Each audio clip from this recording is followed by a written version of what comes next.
Baik, pemirsa, Bapak Ibu, anak-anak Indonesia dimanapun Anda berada, senang sekali kita berjumpa kembali dalam Bincang Publik Penanganan COVID-19 yang disiarkan secara langsung dari Geraha BNPB Jalan Pramuka, Jakarta. Saya Kiki Rizky Kasyafitri dari Tim Komunikasi Publik Gugus Tugas Percepatan Penanganan COVID-19.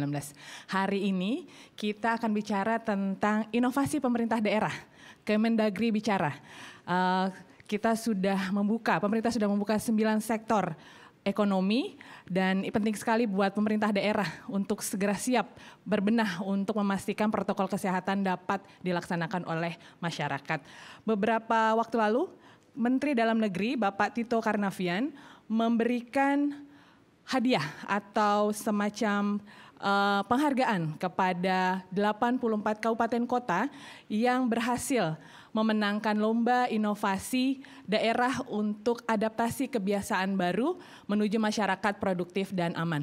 Dana yang diberikan cukup besar, 168 miliar dan sempat menuai cukup banyak pembicaraan di masyarakat. Untuk itu sudah hadir bersama kita hari ini Dr. Syafrizal ZA MSI, PLT Direktur Jenderal Bina Administrasi Kewilayahan Kementerian Dalam Negeri. Selamat pagi Pak.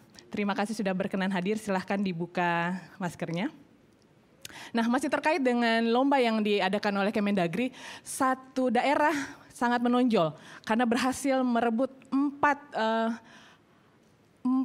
penghargaan langsung dalam lomba inovasi daerah ini.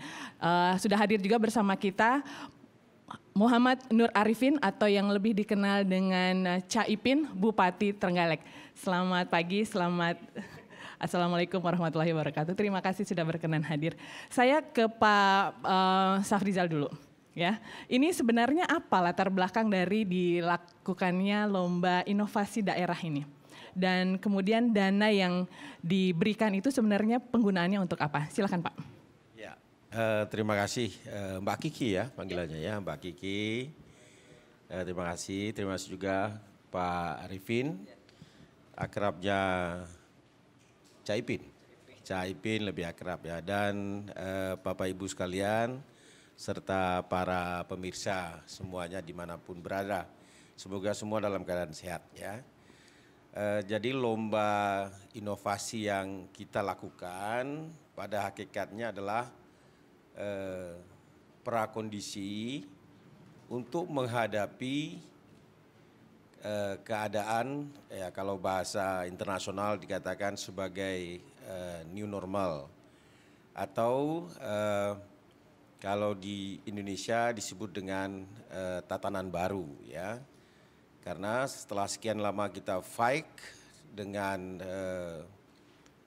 penurunan angka-angka, kemudian juga melakukan segenap upaya dari seluruh strategi yang sudah kita lakukan, maka kita nanti akan berada satu tahap di mana kita akan beradaptasi ya dengan keadaan hidup dalam masa pandemi. Nggak ada satu pihak pun yang berhasil atau mengeklaim ini akan berakhir itu kapan. Akhir tahun depan, akhir tahun depannya lagi ya. Kondisi ini akan berakhir jika hanya vaksin ditemukan. Kalau vaksin ditemukan masih butuh juga proses untuk untuk produksi, distribusi dan segala macamnya. Dan tentu pandemi COVID-19 ini tidak seperti pandemi-pandemi lainnya yang hanya menyerang bagian tertentu dunia, juga menyerang beberapa sektor, tapi sekarang seluruh dunia. Oleh karenanya distribusinya juga diperkirakan kalau nanti ditemukan vaksinnya itu juga akan tahunan. Oleh karenanya apa yang harus dilakukan? Kita harus tetap hidup. Kita tetap harus melakukan aktivitas karena tanpa melakukan aktivitas juga akan melemahkan kemampuan kita untuk menangani COVID. Lomba inovasi ini adalah dalam rangka prakondisi. Bagaimana hidup normal dalam keadaan COVID-19. Tentu tidak sama normalnya dengan normal yang biasa. Jadi bukan kembali normal, tetapi normal dengan cara-cara baru. Oleh karenanya dibutuhkan gerakan yang masif, gerakan yang terstruktur, tersosialisasi baik, terdiseminasi baik, semua masyarakat mengetahuinya. Oleh karenanya kita minta kepada seluruh pemerintah daerah untuk melakukan lomba inovasi ini adalah cara saja. Bagaimana melibatkan seluruh pemerintahan daerah untuk memikirkan bersama-sama, gerakan bersama-sama dengan pemerintahan nasional untuk mensosialisasikan bagaimana hidup bersama-sama dengan COVID. Tentu kalau kita buat langkah biasa-biasa, maka kita tentu akan bekerja secara ya lamban atau hanya bagian-bagian tertentu. Tapi kalau gerakan ini bisa kita lakukan secara masif, harapan kita seluruh publik, seluruh masyarakat mengetahui apa yang sebaiknya dilakukan, apa yang sebaiknya jangan dilakukan. Baik. Demi apa? Keselamatan. Baik. Nah ini sudah dilakukan bulan lalu ya Pak, sudah diberikan juga hadiahnya, ada 168 miliar jumlah yang cukup besar. Ini bentuknya dana insentif daerah. Bisa dijelaskan sebenarnya ini dana apa dan kemudian bagaimana dana itu digunakan dan bagaimana diawaskan? Singkat saja Pak. Ya. Dana ini dana negara, tentu bukan dana Bapak Mendagri dalam kapasitas secara pribadi. Ini dana termasuk golongan dana transfer daerah, yaitu dana insentif daerah. Dari sebelumnya juga sudah ada dana insentif daerah, hanya di masa pandemi ini dibuat satu kategori baru, yaitu kategori inovasi dalam memprakondisikan hidup dengan pandemi ini. Jadi anggaran DID ini sudah ada di bahagian keuangan di Kementerian Keuangan, tinggal disisihkan sedikit. Ya mungkin kalau bulat lihat angkanya besar 168 miliar. Tapi kalau dibagi 20-30 daerah kecil juga begitu ya. Dan digunakan oleh pemerintahan daerah. Ya nanti tanya Caimin kira-kira kalau dia sudah menang beberapa kategori gitu dapat uangnya mau dikemenangkan. Harapan kami Kementerian Dalam Negeri tentu digunakan untuk lagi-lagi menolong masyarakat. Ya, kira-kira begitu. Nah saya langsung ke Cak Ipin nih. Yang menang 4 penghargaan langsung dalam lomba inovasi daerah ini luar biasa sekali. Ini bupati termuda mungkin ya. Amin, amin. Ya 28 tahun usianya. Bisa cerita bagaimana Trenggalek bisa berhasil memenangkan lomba ini? Saya percaya kita di masa krisis selalu ada opportunity. Dan waktu Pak Tito waktu itu mensosialisasikan, ada Bu Menteri, ada Kepala BNPB. Kemudian saya lihat ini wajah-wajah teman-teman kepala daerah. Kok banyak beberapa daerah yang datang kelihatannya sekdanya apa gitu. Saya langsung mikir ini kalau kita agak serius dikit terus ngumpulinnya tepat waktu aja, ini pasti dapat nomor. Tapi saya nggak expect kalau sampai dapat 4 kategori sekaligus terus totalnya dapat DID 10 miliar. Karena kita tahu Mbak semua daerah ini lagi kering, artinya ya kita realokasi, refocusing, terus kemudian awalnya kita realokasi ya dengan prediksi sampai Oktober, tetapi dengan semakin panjang seperti ini kita harus ngakalin dari mana lagi dapat duit gitu. Dan alhamdulillah kita bisa dapat. Jadi begitu setelah ketemu dengan Pak Tito di virtual, kita langsung besoknya langsung kumpulkan semua OPD, kita minta untuk langsung susun timeline dan kita persis waktu itu ngumpulkannya, tetapi ketika kita persis ngumpulkannya ternyata diperpanjang 1 minggu lagi batasnya, sehingga mungkin itu yang membuat kita punya opportunity dikurasi terlebih dahulu oleh tim yang terdiri dari 14 kementerian dan lembaga. Dan alhamdulillah ketika kita tahu hasilnya, sektor pelayanan terpadu 1 pintu kita juara, kemudian sektor hotel, kemudian restoran dan 1 sektor pariwisata untuk juara 3. Jadi ada 4 sektor yang dimenangkan ya. Ini ditayangkan juga sekarang tentang bagaimana pasar begitu ya, inovasi di pasar, di restoran, kemudian di sektor wisata dan juga pelayanan. Nah, bisa cerita sedikit proses produksi videonya sendiri seperti apa dan kemudian bagaimana video ini sekarang digunakan di Trenggalek? Ya, jadi kita memang kumpulkan semua stakeholder. Jadi kalau di hotel, rumah makan, PHRI langsung kita kumpulkan. Saya bilang, kalau kamu nggak ikut bantuin, maka bisnismu akan lesu sampai nanti. Tetapi kalau kita bisa sukses, ini termasuk menjadi COVID advantage buat kita di sektor ekonomi. Karena apa? Kita satu, belum ada transmisi lokal sampai sekarang. Kemudian kedua, kalau kamu direkognisi secara nasional bahwa hotelmu, restoranmu itu sesuai dengan adaptasi kebiasaan baru, protokolernya, pasarnya aman, maka orang akan memilih kemudian untuk datang di daerah yang mungkin sebelumnya bukan jadi destinasi Trenggalek, bukan destinasi utama, tetapi sekarang kebiasaan orang di seluruh negara menghindari kota-kota besar, mereka lebih kembali ke daerah yang rural. Nah, dengan daerah rural, dengan protokoler yang adaptasi kebiasaan barunya cukup baik, pasar-pasarnya aman, sehingga kan food supply chain-nya juga dipastikan aman. Nah, ini saya rasa menjadi keuntungan bagi Kabupaten Trenggalek, dan ini bisa membantu masyarakat sehingga masyarakat pun semangat. Oh, kalau aku menerapkan adaptasi kebiasaan baru, protokoler kesehatannya ketat, nanti yang untung juga kita sendiri gitu. Karena apa? Kita bisa pulih lebih cepat dibandingkan daerah lain yang mungkin masih mikir-mikir.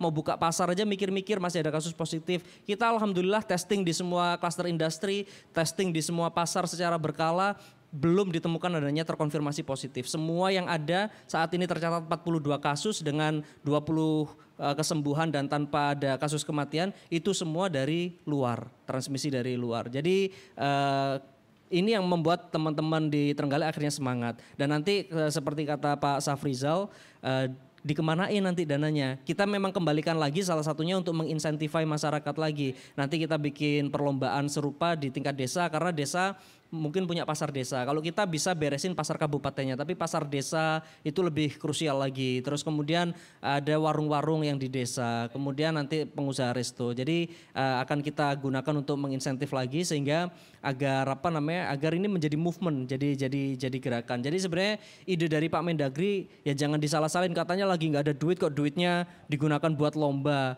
Bos, ini lombanya biar kita mempercepat pemahaman tentang adaptasi kebiasaan baru. Kalau nggak ada lombanya, orang pasti nunggu-nunggu. Pak, kita disuruh protokol kesehatan, ada bantuan dananya nggak? Pasti orang kan begitu. Tetapi ini kan daerah disuruh bergerak dulu. Kalau kamu bergerak baik, baru dapat dananya. Jadi saya rasa ini ide yang brilian dari Pak Tito dan juga teman-teman di jajaran kementerian. Ya, luar biasa. Jadi gerak cepat tadi kuncinya ya. Teman-teman di Trenggalek nih inovatif juga. Nih kita juga dengar tentang inovasi pasartrenggalek.com. Ya. Boleh cerita sedikit ini bagaimana organisir para penjual di pasar dan juga membuat mekanisme sedemikian rupa agar protokol kesehatan dapat dilakukan dan risiko penularan dapat ditekan. Ya, jadi karena kita harus physical distancing, jaga jarak begitu, sehingga di dalam jaringan maupun di luar jaringan kita harus memastikan transaksi ini bisa berjalan. Nah, kemudian saya juga melihat peluang perbankan ini lagi sulit cari nasabah. Nah, nasabah yang sering belum digarap oleh bank-bank BUMN itu biasanya di pasar tradisional, karena biasanya mereka kena rentenir dan sebagainya. Maka waktu itu saya bekerja dengan salah satu bank BUMN, kalau kamu pengen tambah nasabah, kamu bisa nggak CSR-mu bikinin kita aplikasi? Karena aku lagi nggak punya duit nih, jujur aja lagi nggak punya duit. CSR-mu bikin aplikasi, di mana aplikasi itu mengumpulkan semua pedagang pasar tradisional di dalam satu lapak online. Terus kemudian kebetulan kita punya satu ojek online lokal. Itu yang kemudian delivery ordernya di situ. Jadi kalau ada berita di Jakarta ojek online omsetnya turun dan sebagainya, di Trenggalek Mbak itu yang download aplikasi naik 6 kali lipat. Terus kemudian pendapatan mereka naik 3 kali lipat. Karena apa? Saya waktu itu bagi masker gratis, tetapi silakan kamu pesan lewat ojek online, tinggal ganti ongkos kirim. Akhirnya tersebar. Sehingga sebenarnya kuncinya adalah menemukan kepentingan setiap stakeholder itu ditemukan. Jadi bank butuh nasabah yang belum tergarap pasar butuh biar demand-nya naik, kita jualan juga secara online gitu. Nah, luar biasa sekali. Ini cerita sukses nih Pak dari Trenggalek begitu ya. Tapi apakah daerah-daerah yang lain yang memenangkan lomba itu juga terlihat hasilnya? Artinya apakah lomba ini kemudian insentif yang diberikan itu benar-benar bisa dimanfaatkan untuk katakanlah menurunkan risiko penularan COVID di daerah tersebut? Apakah ada sistem monitoring yang dilakukan oleh Kemendagri? Silakan Pak. Ya. Yang pertama, lomba ini adalah prakondisi. Ini harus jelas dulu ya. Dalam rangka memberikan edukasi kepada masyarakat bagaimana hidup di zaman pandemi yang seperti ini ya. Kemudian memang ada tindak lanjutnya kepada pemerintah daerah diminta untuk meneruskan informasi atau video ini mengajarkan kepada masyarakatnya masing-masing kalau ingin selamat, tapi bukan hanya selamat dari COVID, tapi juga dari eksesnya sosial ekonomi, maka prosedur ini dilakukan dengan sebaik-baiknya. Tentu ini baru lomba videonya, lomba prakondisinya. Berikutnya kami sudah mulai berdiskusi lomba penerapannya. Apakah yang menang video ini nanti akan memenangkan prakteknya? Belum tentu.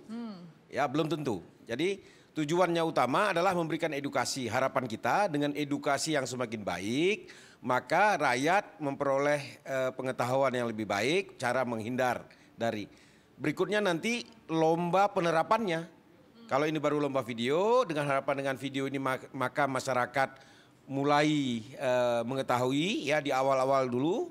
Nah sekarang nanti bisa jadi di bulan September, Oktober kita akan menilai penerapannya. Tentu penerapan kita lihat dari angka-angka apakah Arnoldnya sudah turun, apakah tingkat kesiapan masyarakatnya sudah ada, pasar-pasar yang itu sudah berjalan. Nah tentu lomba pelaksanaannya terpisah dengan lomba ini, memiliki dua hal yang berbeda seperti itu. Tapi dengan video ini apa yang kita harapkan seluruh masyarakat yang ada di Republik mengetahui sekarang adanya protokol kesehatan atau jadi ini salah satu upaya untuk memastikan masyarakat paham tentang protokol kesehatan ya. Iya, kata kuncinya kan masyarakat mengetahui. Karena mengandalkan rumah sakit saja. Kalau awal-awal kita mengandalkan rumah sakit, Mbak. Terus terang aja di bulan Maret kita mulai serangan, kita mengandalkan rumah sakit. Pendekatan kita rumah sakit atau medik di depan. Sekarang enggak, kita balik.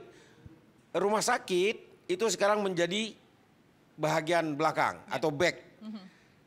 Masyarakat itu di depan.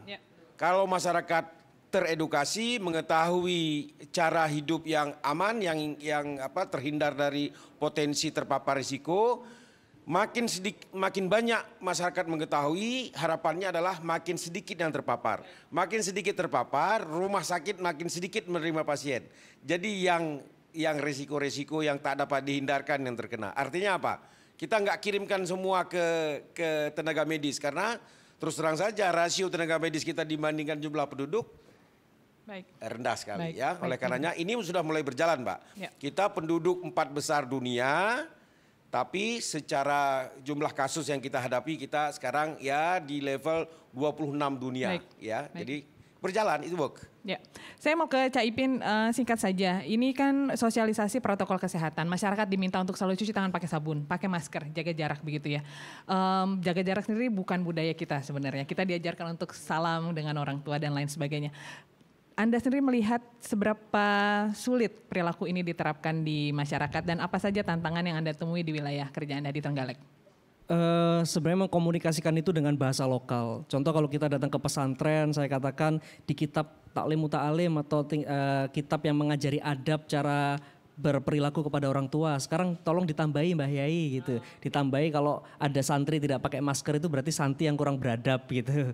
Bukan hanya harus kalau dulu santri harus sungkem ya, sekarang malah kalau sungkem itu malah santri yang membahayakan Pak Kiai gitu. Maka kita bikin waktu itu gerakan jaga Kiai. Karena kan kita lingkungan pesantrennya kan cukup kental. Nah itu membahasakan sehingga jangan sampai ada persepsi bahwa oh kegiatan keagamaan dilarang, oh kegiatan bersilaturahmi dilarang. Gak ada yang melarang peribadatan, tidak ada yang melarang silaturahim, tapi yang kita lakukan adalah dalam rangka menjaga kiai. Nah ini contoh bagaimana kita membahasakan di bawah sehingga akhirnya kemudian itu disepakati oleh keseluruhan. Dan beruntungnya saya melihat bahwa daerah-daerah yang berbasis kabupaten yang memiliki desa yang kemudian notabene punya kepala desa yang juga itu adalah terrekognisi secara politik diakui oleh masyarakat karena dipilih langsung, itu lebih punya power, apalagi dengan adanya dana desa itu cukup membantu. Dan sampai sekarang Satgas Desa tidak ada yang bubar, kami pun di Trenggalek checkpoint tetap kita berlakukan, kemudian daerah-daerah perbatasan masih kita adakan pengalihan jalur sehingga semua orang dari luar harus masuk ke lewat checkpoint dan itu kita rapid test, Mbak. Nah sehingga ketika nanti ada yang masuk lagi ke desa, desa pun punya checkpoint sehingga tidak ada satupun yang lolos dari tim surveillance. Ini untuk memastikan bahwa yang nanti beraktivitas di dalam melakukan adaptasi kebiasaan baru itu benar-benar dalam kondisi yang aman, tidak tercampur terpapar dengan orang-orang yang carrier atau yang pembawa resiko. Jadi sebenarnya bagaimana kita membahasakan secara lokal dan kita sudah melakukan beberapa simulasi nikahan. Kita undang yang mau nikahan ke kabupaten, tetapi kita undang vendor-vendor, coba protokol kesehatan nikahan bagaimana. Kita videoin, kita sebarin. Kemudian besok kita mau adakan Zikrul Gofilin, jadi acara zikir bersama tapi dengan protokoler new normal di pendopo juga gitu. Jadi nanti itu yang biar jadi standar norms di masyarakat sehingga masyarakat punya guidance, punya arahan dan sekali lagi jangan sampai ada persepsi bahwa oh pemerintah melarang ibadah. Nah itu yang paling fatal di situ. Jadi itu sih strategi kita di bawah seperti itu. Jadi pola komunikasinya aja. Ya, luar biasa sekali. Kalau ada strategi utama begitu yang digunakan oleh Trenggalek yang mungkin bisa jadi pembelajaran buat daerah lain. Saya mau Cak Ipin kasih pesan buat para pemimpin daerah yang lain di seluruh Indonesia tentang apa sih kunci yang paling penting dalam upaya penanganan COVID-19. Jadi satu, kita tidak pernah mengatakan mengatasi masalah COVID ini kita punya program ini, jangan. Jadi harus movement, harus gerakan. Jadi kalau gerakan berarti semuanya terlibat. Kemudian kita kan selalu ada campaign gotong royong lawan COVID. Jadi sisi kolaborasi itu penting karena saya selalu mengumpamakan bahwa kalau dulu kita perang lawan penjajah aja meskipun kita belum ada yang tentara semuanya ikut perang kok. Ini COVID ini juga perang loh. Kita dijarah secara ekonomi, biasanya dapat penghasilan sekarang nggak dapat penghasilan. Biasanya kamu sehat sekarang harus sakit. Jadi harus kita lawan ya. Lawannya dengan cara apa? Dengan kita jaga jarak, pakai masker, cuci tangan. Nah, itu sehingga orang lebih ngena gitu. Jadi kita ini bentuk perjuangan bersama gitu. Baik, jadi jangan cuma nunggu pemerintah action apa, tapi kita semua harus action juga. Baik, Pak Safrizal sebagai penutup pesan kepada para pemimpin daerah dan juga masyarakat singkat saja. Ya, peduli. Ya karena sesi yang lalu saya pernah katakan di sini juga bahwa kalau Anda tidak tahu, ya maka Anda dalam keadaan bahaya. Karena kalau Anda tidak tahu, Anda akan berpotensi terpapar jauh lebih besar. Kedua, kalau Anda tidak peduli, orang lain yang akan terpapar. Jadi harus tahu dan juga peduli. Oleh karenanya untuk tahu maka dibutuhkan sosialisasi yang masif, yang ketat. Oleh karenanya kami minta kepada kepala daerah juga untuk terus-menerus melakukan edukasi publik, mengontrol protokol-protokol, bukan hanya edukasi tapi juga mengontrol sambil terus menggerakkan ekonomi karena ekonomi yang lemah akan melemahkan juga semangat dalam rangka pemberantasan COVID. Kedua dalam rangka semangat peduli, maka orang lain bisa menjadi pahlawan bagi sesama. Jadi jangan tunggu aparatur pemerintah yang mengingatkan. Mari publik saling mengingatkan.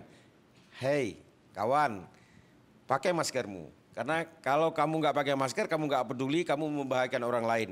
Jika semua saling mengingatkan, maka kesuksesan kita dalam menghadapi hidup di masa pandemi ini akan jauh lebih sukses. Kepala daerah dituntut leadership, kepemimpinan, menggerakkan, mengajak berkolaborasi. Karena ini bukan perang sendirian. Ini adalah bersatu melawan COVID-19. Oleh karenanya, mari libatkan semua pihak untuk ikut berpartisipasi sehingga kita dalam keadaan COVID seperti ini kita tetap survive menjadi bangsa yang besar. Semoga kita semua dalam keadaan sehat. Baik, terima kasih. Dr. Safrizal, PLT Direktur Jenderal Bina Administrasi Kewilayahan Kementerian Dalam Negeri. Terima kasih atas waktunya. Kemudian Muhammad Nur Arifin Cak Ipin, Bupati Trenggalek. Terima kasih waktunya. Pemirsa, demikian perbincangan kita siang ini. Semoga bermanfaat, semoga menjadi pelajaran juga bagi para pemimpin daerah lainnya. Untuk dapat melakukan peran yang lebih besar lagi untuk dapat melakukan penanganan COVID-19 ini. Tadi saya catat beberapa poin penting yaitu inovasi, gerak cepat, dan juga kerjasama dengan berbagai pihak. Jangan lupa cuci tangan pakai sabun, jaga jarak, dan selalu pakai masker kalau keluar rumah. Indonesia, kita bisa. Assalamualaikum warahmatullahi wabarakatuh. Waalaikumsalam warahmatullahi wabarakatuh.